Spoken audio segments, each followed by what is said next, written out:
Hello and welcome into the Skraby Show for February 5th, 2026. I am Matt Skraby. Thank you for joining me, and we got a lot to talk about tonight. Final Skraby Show of the week. I do not have a Skraby Show on Fridays, but we have talked about plenty of stuff this week. We've had a lot of good news. I mean, I say good as in we've had a lot of news to talk about. But this sale of the Padres and the stuff that's happened in the last couple of days is fun to dive into. Also, during the show, something came down near the end of the show, and it was former Guardians closer Emmanuel Clase. And there's more information about him and how he was gambling or fixing bets when he was pitching for the Guardians. And it's kind of crazy. And I feel like there's going to be some fallout from this. And I also feel like there are still guys in Major League Baseball doing this because it's not hard. I mean, Clase kind of made it easy to figure out, but we'll get into that in a little bit. But I cannot believe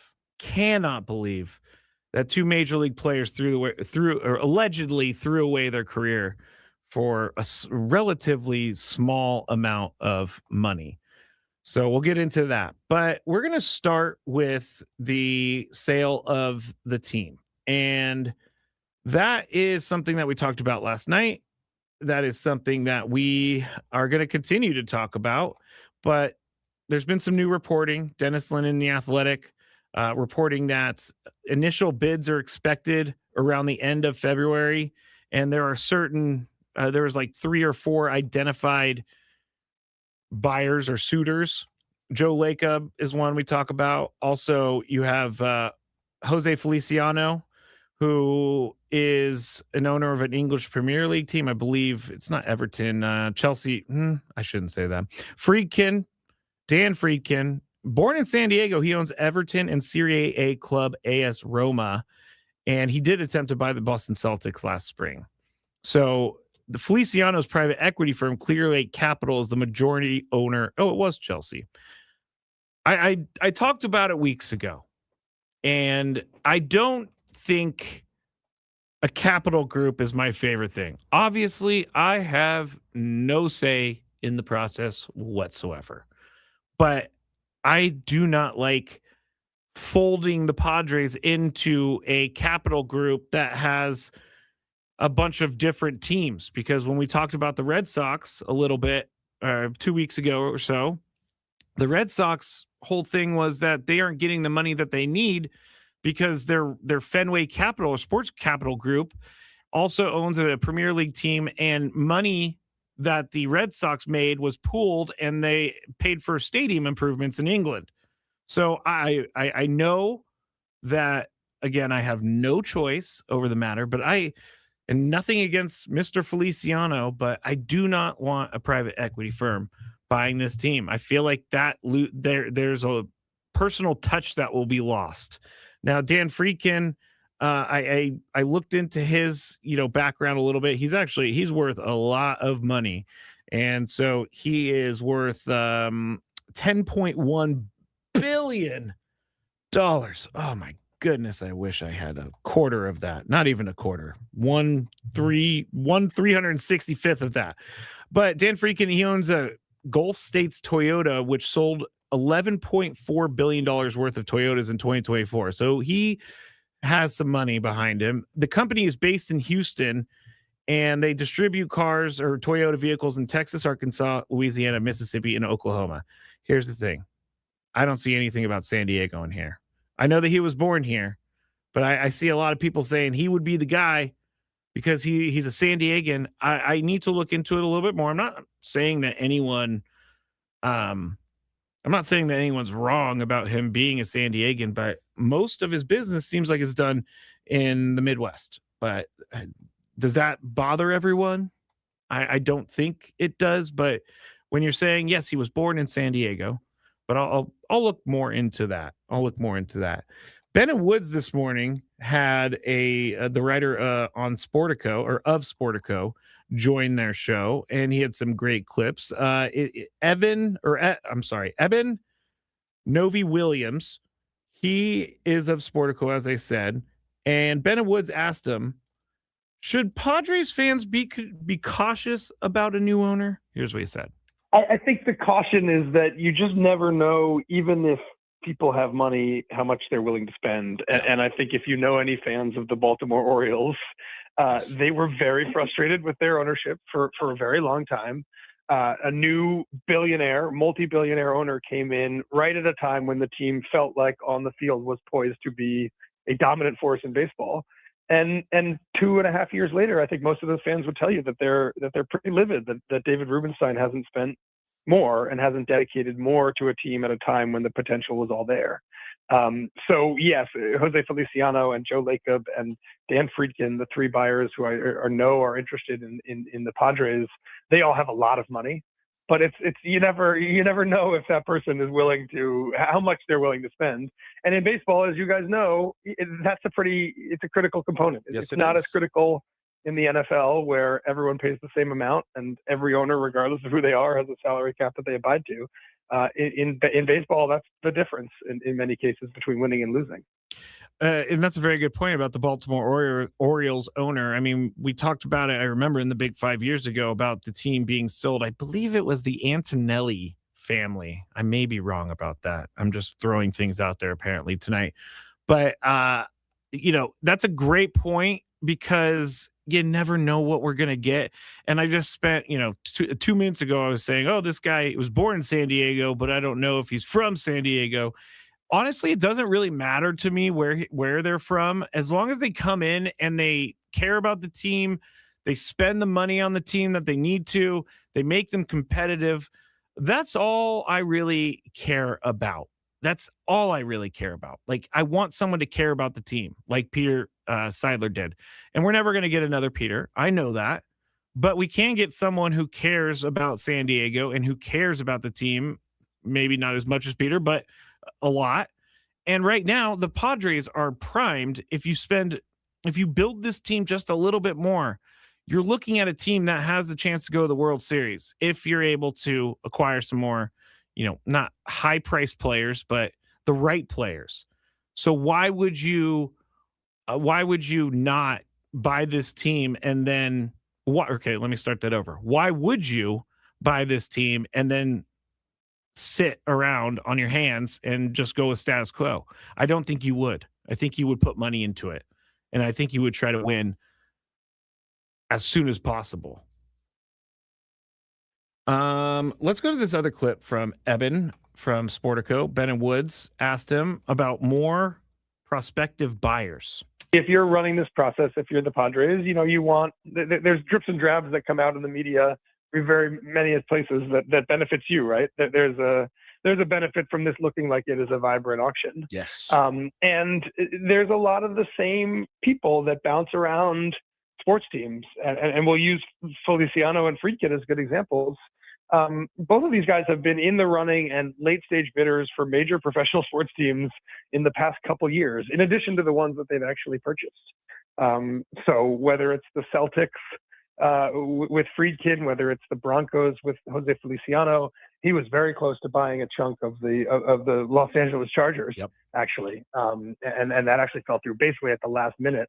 But yeah, in some ways, like there are some familiar names that tend to pop up in a lot of different processes. And then to your point about the secrecy, and then you have people who, because of who they're working with or because of who they are or because of where they're from, you don't have as much insight. I've been told by multiple people that there is an Asian consortium, I think from South Korea, that is also in talks and showing interest in the Padres. I'm trying to figure out who they are. I don't know who they are. But yeah, I think some of it is there are people who are familiar to us at Sportico and to other folks who are kind of constantly interested in expanding their sports portfolio. And then you have people that kind of come out of nowhere sometimes. So yeah, there's other people in this process besides the three billionaires that we're talking about. And hopefully when I know who they are, I will be, I'll be putting that out there. If you want to hear the full interview, you can go to Ben and Woods on YouTube, or you can go to 97.3 The Fan on YouTube, or you can go to the Odyssey app and type in Ben and Woods. I said that the Baltimore Orioles owner's name was Antonelli's. Apparently, I'm really hungry because I think that's a deli. I'm being told on the chat it was the Angelos family. So I got the A right, but thank you, Dominic. I knew that was going to come in if I said it wrong. But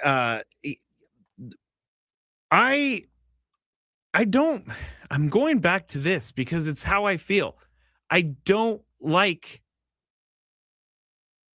people buying up sports teams just to add to their sports portfolio.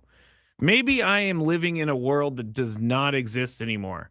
Maybe I'm living in a world where this is how sports is going to go, where sports is just going to be another business. It's not going to be the business for a family.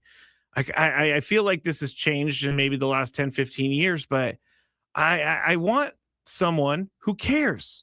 I want someone who cares. And I want someone who's going to make sure that this team is ready and is able to take on the National League West. I don't want someone who just wants to buy the team just for some mailbox money, meaning they can sit back in the mailbox and you get mailed checks type of thing. I'm not a big fan of that. I'd rather have maybe a group of people, but not a capital group. Eric says, you like owner operator. Yes, I do like owner operator. I don't know if that exists anymore. I don't know if that's a thing anymore. I know with the 49ers, it's owned by the York family, and the York family treat that team like it's their only business, which they should. I just don't want to get the Padres in a place where they're just part of some portfolio. That's all I have to say about that. You know what? I actually have I'm going to go to break. In the next segment, I'm going to talk about some thoughts I've been toying with, and that's why a billionaire would want a sports franchise outside of the money. So I'll talk about that when we get back here on the Skraby Show on 97.3 The Fan. Win or lose, you've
Skraby back with you, broadcasting live from the Bill House Studios. We know how. There is a Winter Olympics story about ski jumpers that I want to talk about in the next break. I have no idea how I'm going to talk about it because it's insane what some of these people will do to get an extra 3 feet in the air. So we'll talk about that in a little bit. But we still need to talk about Emmanuel Clase as well. But if you want to watch the show, you can just go to Facebook, type in 97.3 The Fan. Also, you can go to YouTube at The Skraby Show, Skraby as in boy, Y. And you can go to 97.3 The Fan on YouTube. Also, X, 97.3 The Fan SD, my ex, Matt Skraby. And also, you can listen, as always, on the Odyssey app. Just type in The Skraby Show or Gwen and Chris. All right. Oh, I was going to do this. I have some thoughts as to why, because buying a baseball team is obviously going to make you money, but you are not making NFL money.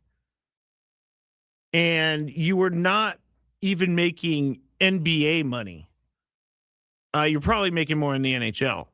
But you're not getting into baseball to print money like the NFL. You are going to make money. So in my mind, owning a baseball team is kind of a passion thing. You see Steve Cohen, he loves his Mets. He'll do anything for his Mets. And so that's where I think baseball owners are different than the other sports, because you got to be really involved for a baseball team. That's 162 days. Games. Come on. How many billionaires do you think are going to be focused for 162 games? I think it would be much better. Actually, you know what? Let me go. Jeff Bezos. He tried to buy the Commanders a few years ago, and he didn't get the Commanders. He ended up, he bought the Washington Post thinking that it was going to make him a ton of money. Well, it turns out the news business is really tough to make money in, and he's losing money. And so he laid off a bunch of people, and he's kind of public enemy number one right now for Washington Post people. To be an owner of like a baseball team in San Diego, I think would be way better than being an owner of something like the Washington Post, because if you're an owner for a sports team, the only reason people will hate you is if you drive the team into the ground. But if you show just a little bit of care and you put some money into it and you invest in this team, you are going to be a hero. Right now, Bezos is in hiding because everybody's really angry with him. Whoever the owner comes to San Diego, they put a little bit of money into it. We already love them. And Katrina said that's not why Bezos bought the Post. I know. It's just, why would you ever want to be public enemy number one when you could easily sway the feelings of a city? It is so much easier, I think, to be an owner of a sports team, because it's really the bar to being successful as an owner is lower. You just got to care, and you just got to make a competitive team. And if you do that, people are going to like you. People are going to stop you on the streets, and they're going to take pictures with you. How many people saw Peter Seidler going around town and just wanted to say hi and thank you? Like, that's a much better feeling than laying off the sports department at the Washington Post and having everyone asking you questions about why you did it. If he owned the Commanders, I don't know if he would own the Post too, but if he owned the Commanders, people would be less, I think people would be more on his side in certain ways. Now, we're not going to go get into all the other stuff out there. Not going to go into all the other stuff because there's a lot of angles. But if I'm a billionaire, I'm buying a sports team. It sounds easy, but it's not easy. But if I'm a billionaire, I'm buying a sports team because I can make people happy with a sports team. With a big business like Washington Post with tons of employees, I don't know that I'm going to be able to um, make people happy there. So, just a random thought I had as I was driving around earlier today, thinking about who was going to own the team. Joe Lacob, Jose Feliciano, Dan Friedkin, the guys from Korea, as Benowitz guest said. But yeah. All right. There's my thoughts on that. Now, let's talk about this Emmanuel Clase thing because it has become way more involved than I thought it was.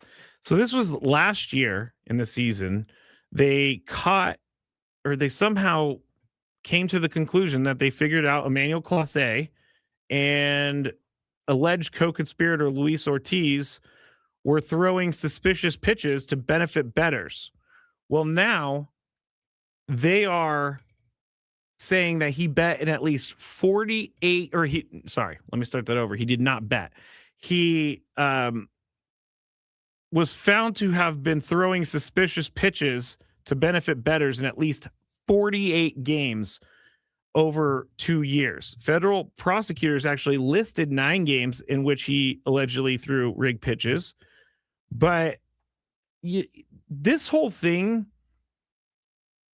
like over 26 months, he did this.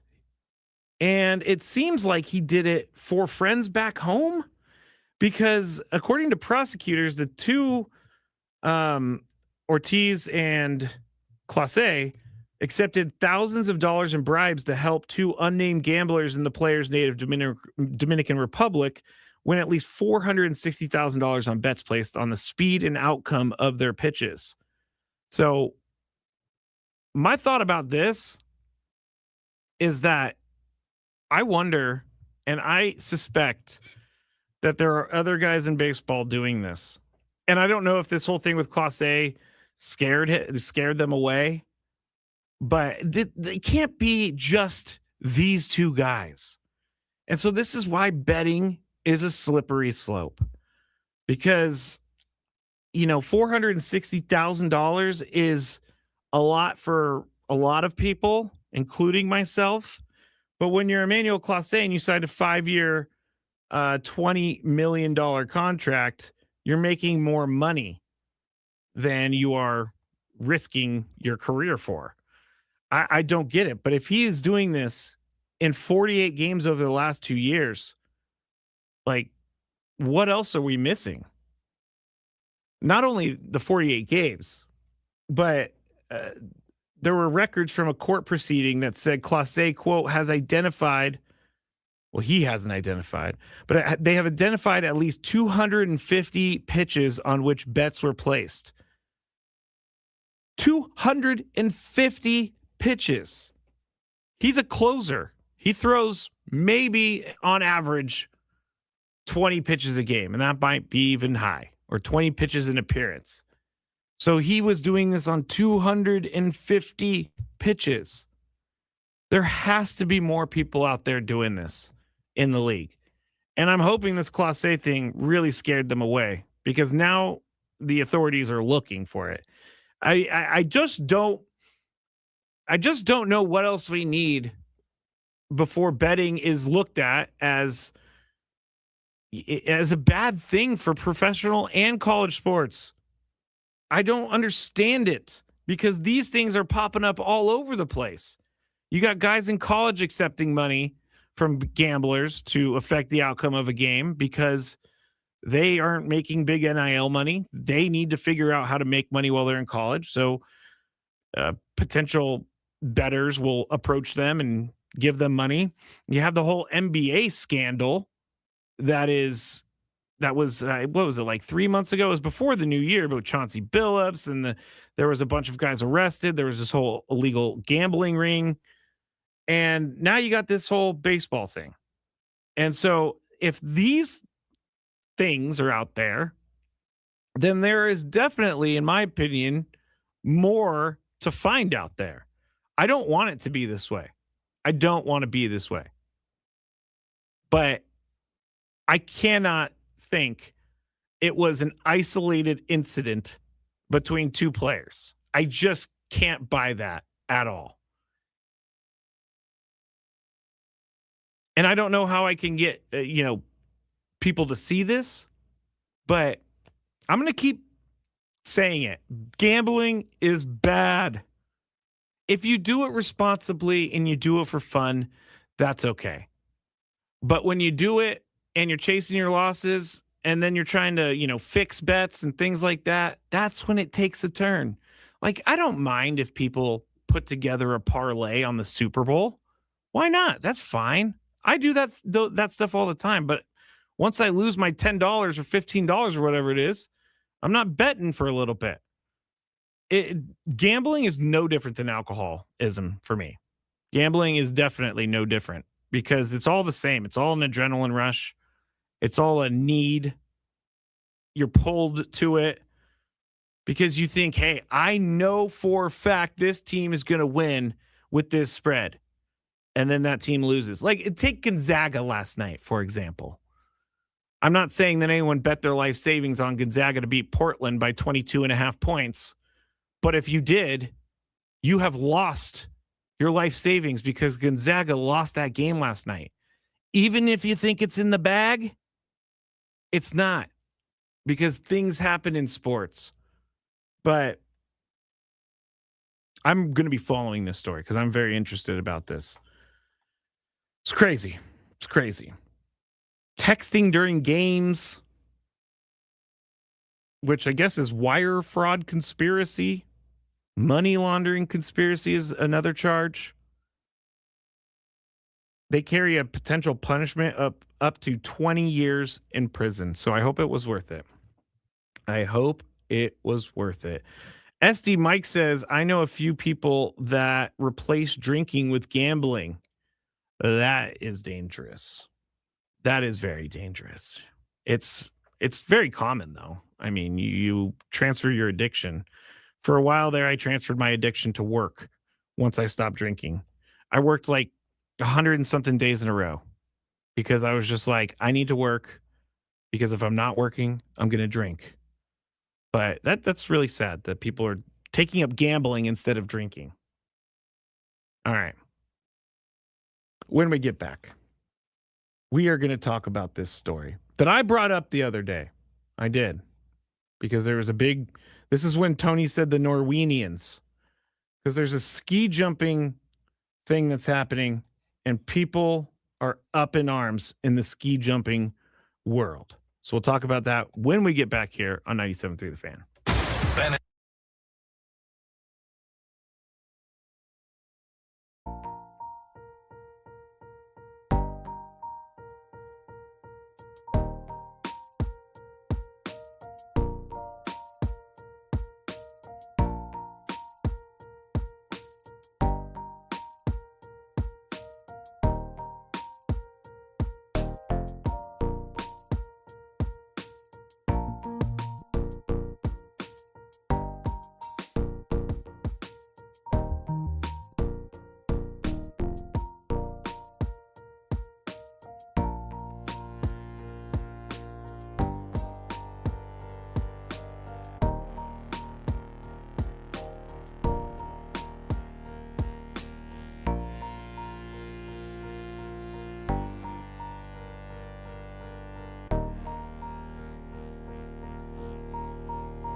All guests on 97.3 The Fan join us on the David P. Shapiro Fan Hotline. David P. Shapiro, criminal defense attorneys, helping good people regain control of their future when charged with a crime since 2010.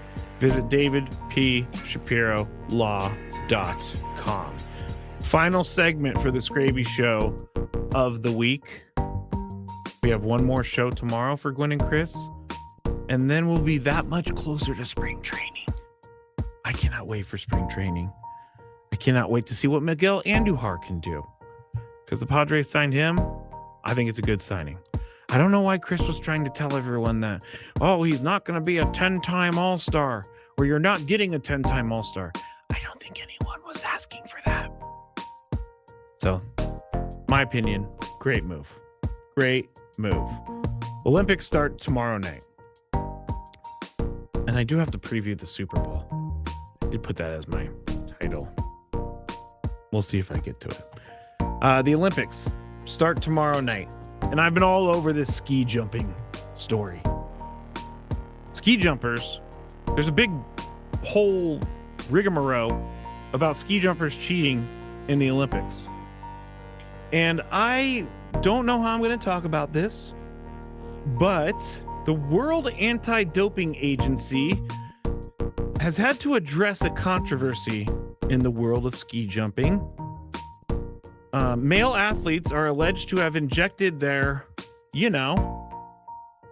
with a hyaluronic acid to increase the length of their jumps. Yes, they're injecting something into themselves in a very sensitive area, and they're injecting with acid to increase the length of their jumps. So here there was an article in a German newspaper, Bild, published last month, saying these are how the guys are cheating. Ski jumpers, they broke it down like this as to why these guys would do this. Ski jumpers would want as much surface area against the air as possible to generate lift. Jumpers could get that by wearing extra baggy suits. To prevent jumpers from getting a suit like that, they are 3D scanned each season with their suits fitted off of those scans. That's kind of cool. With those genital injections, jumpers can increase the size of their groins during those scans. Said jumpers receive a little extra material in that area of the suit, which could cause significant gains in jump length. The Athletic notes, the Frontier Science Journal found that a 2-centimeter change in a suit represents an extra 5.8 meters in jump length. So it seems like it's a little worth it if 2-centimeter change in a suit gives you 5.8 extra meters. I mean, that's kind of why. That's definitely why they're doing it. This, people are going to cheat. It's always going to be like this. We're always going to have cheaters. But this is like next level. Next level. I think that they're, in other countries, ski jumping is a much bigger deal than it is here in America.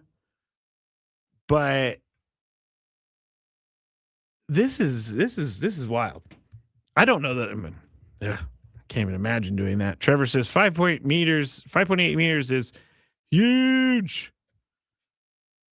Zen says injecting their junk to increase the length of their jump. Yes. So I guess they're not doing this during the jump. They're doing it when they're being scanned. So they can make themselves a little bit bigger in that area. And no one can really ask any questions, right? Can you really say hey, show me that? Let me check that. I guess you could. But the whole acid thing, bothers me as well. The World Anti-Doping Agency Senior Official Director General Olivier Neagley He said, quote, "I'm not aware of the details of ski jumping and how it can improve. But if anything was come to the surface, we would look at anything if it was actually doping related. We don't do other means of enhancing performance, but our list committee would certainly look into whether this would fall into this category. But I haven't heard about that until you mentioned it." Another president said ski jumping is very popular in Poland, his home country. So I promise you, I'm going to take a look at it. Doesn't really seem like anyone wants to take a look at it. But this is like the scandal. This is the scandal of the Olympics so far. Is increasing the crotch size on your ski jumping suit makes you fly a little bit further. So that is something. Dominic said it. I don't care that much about anything to put acid in there. I agree. That is crazy. I'm sure it's fine. I'm sure it's not that big of a deal. But at the same time, it is kind of a big deal. So, man, oh man. I'm kind of stuck between a rock and a hard place because the NFL awards are being given out right now. And of course, like they did with the ESPYs, we are not getting this until I believe 9 p.m. our time. So I'm seeing all the awards pop up. And I feel like that is okay because everybody's getting the phones to pop up. If you're on the chat, let me know if it's wrong. But we already have two guys that have won things. So I would like to talk about it. Bobby says, imagine being the first person to suggest that.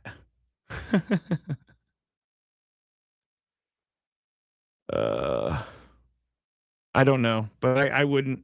I would be like, no, I am not doing that. I don't care if it makes me fly an extra 5.8 meters. I'm not doing it. But I guess some of these people, this is their livelihood, and this is what they do. Clay says, that sounds bizarre. Getting an extra 5.3 meters? 5.8. How? Physics to come into the equation. This does not sound possible. Not all skiers are cookie cutter sizes. It's all about the suit size, Clay. It's all about flying through that air and getting enough of the suit to hold you in the air, to lift you. So if they increase the size in the crotch area, then they will have extra suit material. And that's why they fly a little bit further. All right, I'm just going to talk about the award winners for the NFL because I am not going to be staying up until 9 p.m. to watch this, which is ridiculous because this is being done on the West Coast. Myles Garrett wins NFL Defensive Player of the Year after his record season. He said backstage, I think I did enough to earn it. I think he did too. He set an NFL record with 23 sacks. He has 125 and a half sacks in his 9 NFL seasons, and he just turned 30. He could enter the top 5 all-time list in career sacks within the next 2 seasons. Chris Dolman is 5th with 150.5. Offensive Rookie of the Year, Panthers wide receiver Tataroa McMillan. I think this is the right pick. He was the only guy, I guess, to do it all season long. Tyler Shuck at the end, the end of the year had a good run. Patriots running back Travion Henderson had a good run. Jackson Dart, quarterback for the Giants, was too injured, I think. And Buccaneers wide receiver Emeka Egbuka was another finalist. He had a start.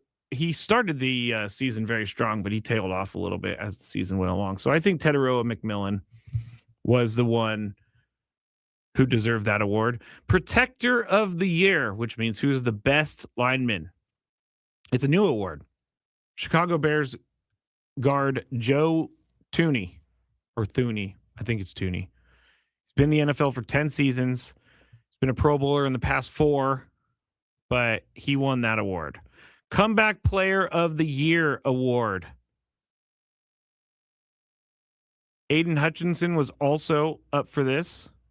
Trying to find out who everybody else Oh, here it is. AP Comeback Player of the Year.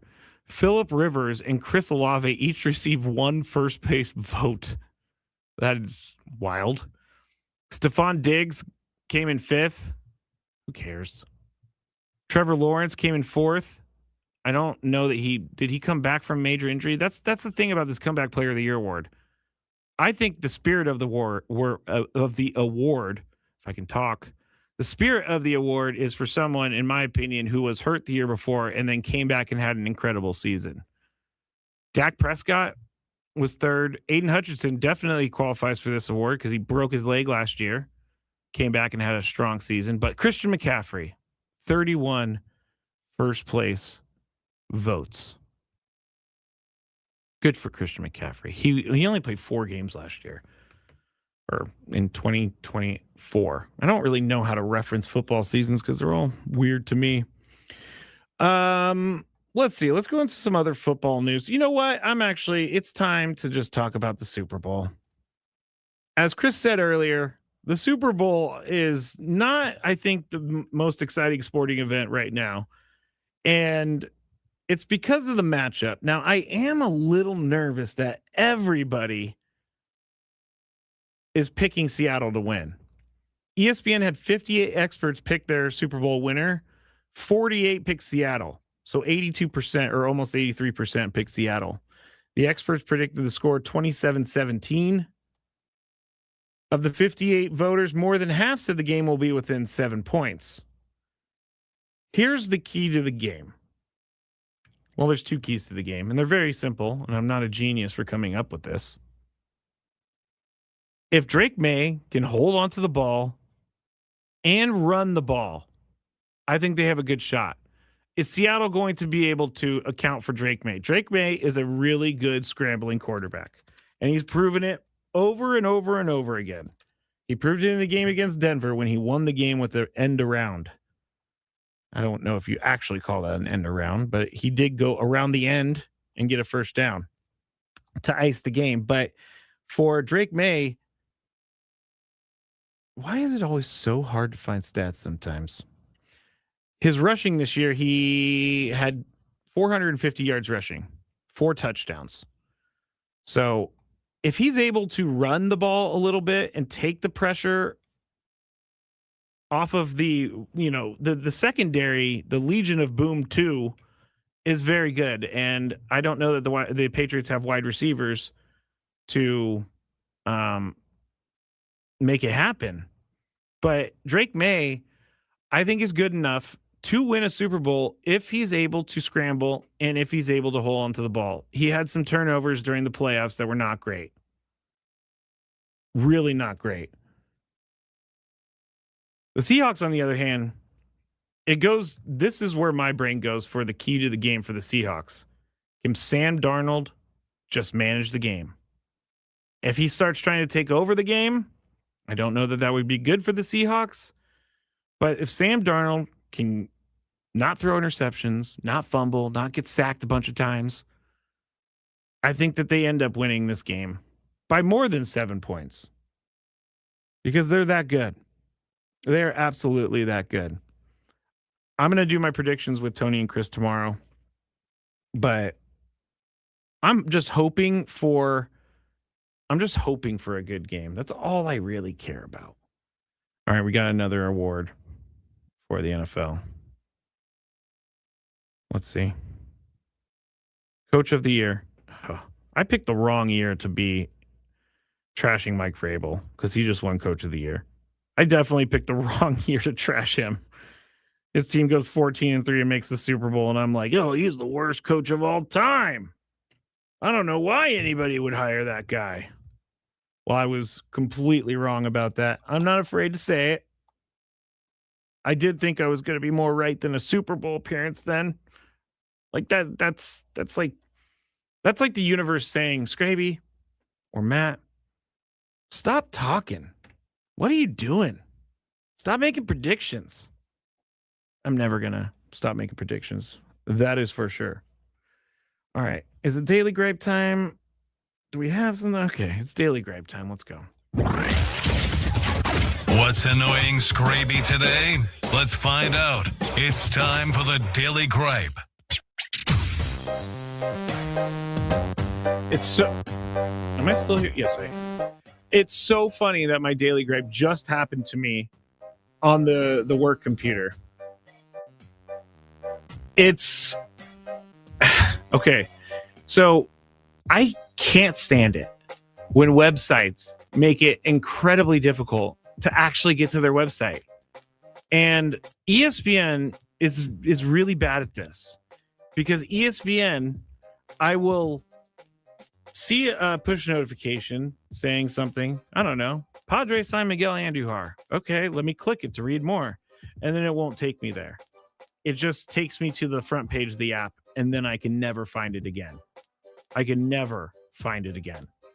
So that really bothers me. But the other thing ESPN does that bothers me is they make all of their videos auto start. I hate the auto starting videos because I mostly have my computer and stuff in mute because I'm on the radio, so my computer's down. But every once in a while, ESPN will just start playing videos. It's very annoying. I did not ask them to play a video. I did not click on the video. I do not want to give their video a view, even though that's why they're automatically playing it. But it's very annoying to me because it's really hard to stop it. Once you click on the video, then you get sent to another page, which is a sponsor ad. So that's my Daily Gripe. First world problems for sure. My Daily Gripe is the way ESPN and other websites do it.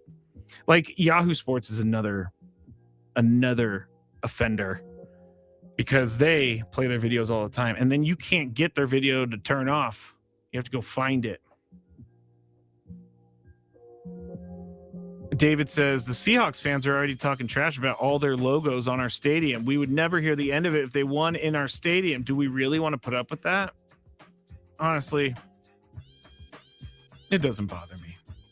They can have their time in the sun. By the way, I didn't realize this. Seahawks have only won one Super Bowl in their history. 49ers have won 5. So Seahawks fans, you might be on top now, but we still got you in the overall total. Thanks, everybody, for listening. I will be back with Tony and Chris tomorrow starting at 2 p.m. Have a great night, everyone. Be safe.